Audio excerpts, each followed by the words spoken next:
बिस्मिल्लाहिर्रहमानिर्रहीम अस्सलाम वालेकुम। बेटा जी अभी हम 9th क्लास की फ़िज़िक्स का यूनिट नंबर 1 स्टार्ट कर रहे हैं। इस यूनिट का नाम है फ़िज़िकल क्वांटिटीज़ एंड मेजरमेंट। यहाँ पे हमारे पास 2 वर्ड्स दिए गए हैं, एक है फ़िज़िकल क्वांटिटीज़ और दूसरा है मेजरमेंट।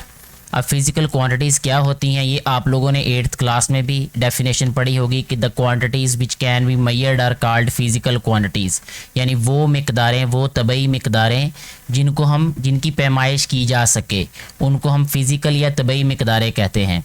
मेजरमेंट यानी पैमाइश, हम चीज़ों को पैमाइश करते हैं तो उसको अंग्रेज़ी में मेजरमेंट कहते हैं। तो इसी बारे में ये चैप्टर है। तो इसमें सबसे पहले जो बात हमें बताई गई है वो है science, technology and society connection, यानी इनका आपस में क्या कनेक्शन है। हमें बताया यह जा रहा है यहाँ पे कि man has always been inspired by the wonders of nature. Nature कुदरत को कहते हैं, कुदरत के जो अजूबे हैं इंसान हमेशा ही उससे मुतासर होता रहा है।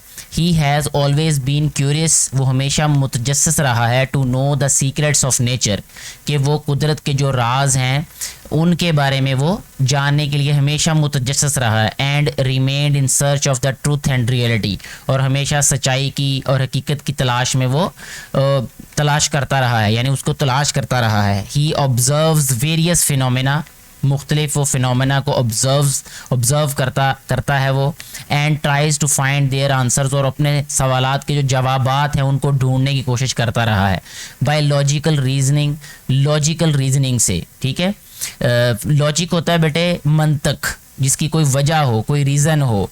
The knowledge gained through observations, अब यहाँ से हमने याद करना है ये वाला पॉइंट, ये एक डेफिनेशन है कि द नॉलेज गेन्ड यानी वो नॉलेज, वो इल्म जो कि हासिल किया जाता है थ्रू ऑब्जर्वेशंस, मुशाहिदात से।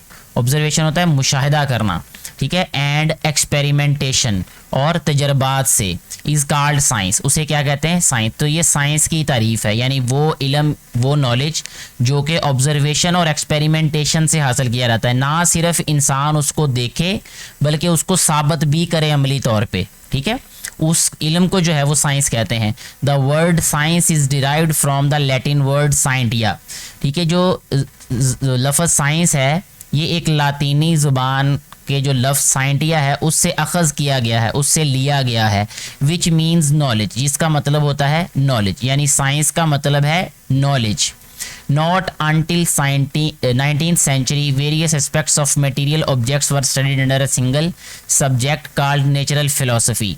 19वीं सदी तक तो कहता है कि एक ही जो सब्जेक्ट था जिसको नेचुरल फ़िलासफ़ी कहा जाता था, उसमें ही जो है वो मुख्तलिफ़ एस्पेक्ट्स, मज़ाहिर जो कि मटेरियल ऑब्जेक्ट्स थे उनके मज़ाहिर को स्टडी किया जाता था। यानी आप कह लें कि उस वक्त तक सिर्फ एक ही सब्जेक्ट था। जिस तरह अब साइंस के बहुत ज़्यादा सब्जेक्ट्स हो चुके हैं, उस वक्त सिर्फ एक ही सब्जेक्ट था जिसे नेचुरल फ़िलासफ़ी कहा जाता था। But as the knowledge increase, जैसे जैसे इल्म बढ़ा, it was divided into 2 main streams, इसको बुनियादी तौर पर 2 धाराओं में तकसीम कर दिया गया। स्ट्रीम्स नदी कहते हैं, धारा भी कह लेते हैं इसको, ठीक है। तो 2 नदियों में, नदी से ज़्यादा बेहतर एक धारे या सम्मत कह सकते हैं हम, 2 सम्मतों में, 2 हिस्सों में तकसीम कर दिया गया। फिज़िकल साइंसिस एक होती है, physical sciences which deals with the study of non living things, यानी ये नॉन लिविंग थिंग्स की स्टडी है। फिज़िकल साइंसेस में नॉन लिविंग थिंग्स की स्टडी की जाती है, यानी यहाँ पे एक ये डेफिनेशन भी आप लोगों ने अच्छे तरीके से याद रखनी है। इसके बाद है बायोलॉजिकल साइंसेस। बायोलॉजिकल साइंसेस में क्या किया जाता है, which are concerned with the study of living things, इसका जो ताल्लुक होता है या इसमें स्टडी किया जाता है लिविंग थिंग्स को, ठीक है, जानदार अशिया को। इसी से आप अंदाज़ा लगा सकते हैं कि जो फिज़िक्स का सब्जेक्ट है इसमें नॉन लिविंग थिंग्स की बात की जाएगी, और जो बायोलॉजी का आपका सब्जेक्ट होगा उसमें लिविंग ऑर्गेनिजम्स के बारे में आप लोग पढ़ते हैं। Which are concerned with the study of living things, ये बायोलॉजिकल साइंसेस की बात की गई है यहाँ पे। Measurements are not confined to science, ये जो मेजरमेंट्स हैं, अब देखें क्योंकि हमने शुरू में जो चैप्टर का नेम पढ़ा वो क्या पढ़ा, देखें यहाँ पे दोबारा देख लेते हैं। चैप्टर का नेम था फिजिकल क्वांटिटीज एंड मेजरमेंट, ठीक है। अब वो मेजरमेंट की बात कर रहा है यहाँ पे कि measurement are not confined to science. जो मेजरमेंट है वो सिर्फ साइंस से ही मंसूब नहीं की जाती, they are part of our lives, वो हमारी ज़िंदगियों का हिस्सा है। ये सिर्फ साइंस से मुंसलिक नहीं है, ये सिर्फ साइंस से जुड़ी हुई नहीं है। ये जो पैमाइश है ये हमारी ज़िंदगियों का हिस्सा है।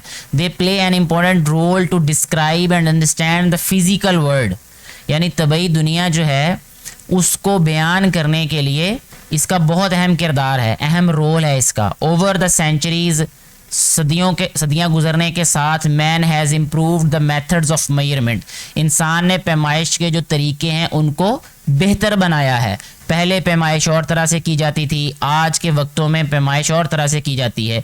आज से 50 साल पहले अगर आप पैमाइश करने के तरीके देखें, तराजू वगैरह, या अगर आप देखें बाट होते थे जिसे हम तकड़ी वटा अपनी लोकल लैंग्वेज में कहते हैं, पंजाबी ज़ुबान में कहते हैं, तो वो इस्तेमाल किया जाता था। लेकिन अब जो है वो इलेक्ट्रॉनिक जो है वो बैलेंस आ गए हैं, वो जो कि बहुत ज़्यादा एक्यूरेट हैं और बहुत ज़्यादा अच्छे हैं, जो कि हम इस चैप्टर में आगे जाके पढ़ेंगे भी इस बारे में। In this unit we will study some of the physical quantities, हम फिजिकल क्वांटिटीज़ के बारे में पढ़ेंगे, and a few useful measuring instruments, और मेजर करने वाले इंस्ट्रूमेंट्स के बारे में हम पढ़ेंगे। क्योंकि जब मेजरमेंट की बात आती है तो हमने मेजर करना कैसे है किसी भी चीज़ को, किसी ऑब्जेक्ट को, किसी भी चीज़ को, तो उसके लिए हमें कोई इंस्ट्रूमेंट चाहिए। तो that instrument is called measuring instrument. तो उन इंस्ट्रूमेंट्स के बारे में भी पढ़ेंगे कि हम मुख्तलिफ चीज़ों के लिए कौन कौन से इंस्ट्रूमेंट्स इस्तेमाल करते हैं। We will also learn the measuring techniques, हम ये भी पढ़ेंगे, ये भी सीखेंगे कि हमने मेजर करना कैसे है, क्योंकि ये भी ज़रूरी है कि अगर हमारे पास एक पैमाना ठीक है तो उसको पैमाइश करने का तरीका भी तो हमें पता होना चाहिए ना।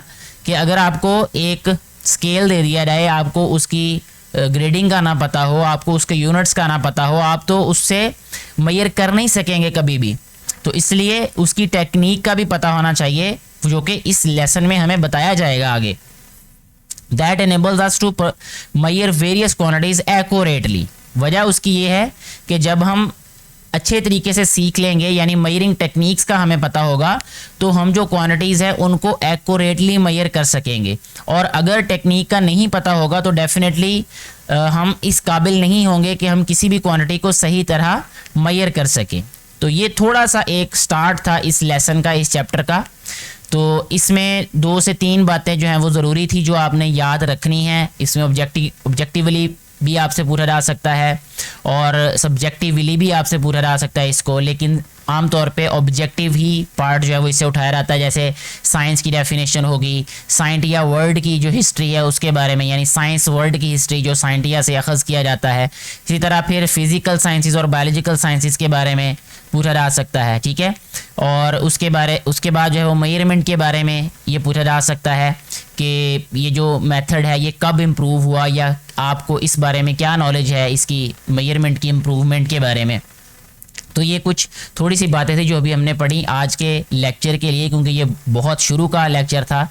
आप लोगों के लिए थोड़ा थोड़ा करके हम इंशाल्लाह आहिस्ता आहिस्ता इसको ज़्यादा बढ़ाएंगे। इस लेक्चर में से, इस वीडियो में से अगर कोई भी बात आपको समझ ना आई हो तो आप नीचे कमेंट करके पूछ सकते हैं, और वीडियो के बारे में अपनी राय ज़रूर दीजिएगा। अगर आप इस वीडियो को देख रहे हैं और आपको जो है वो लग रहा है कि ये वीडियो दूसरे बच्चों तक पहुंचनी चाहिए, तो इसको ज़रूर शेयर कीजिएगा ताकि उनको भी इससे फ़ायदा हो सके, क्योंकि इस वीडियो को बनाने का बुनियादी मकसद है ताकि सारे बेटे और बेटियों को इससे फ़ायदा हो सके। Thank you very much.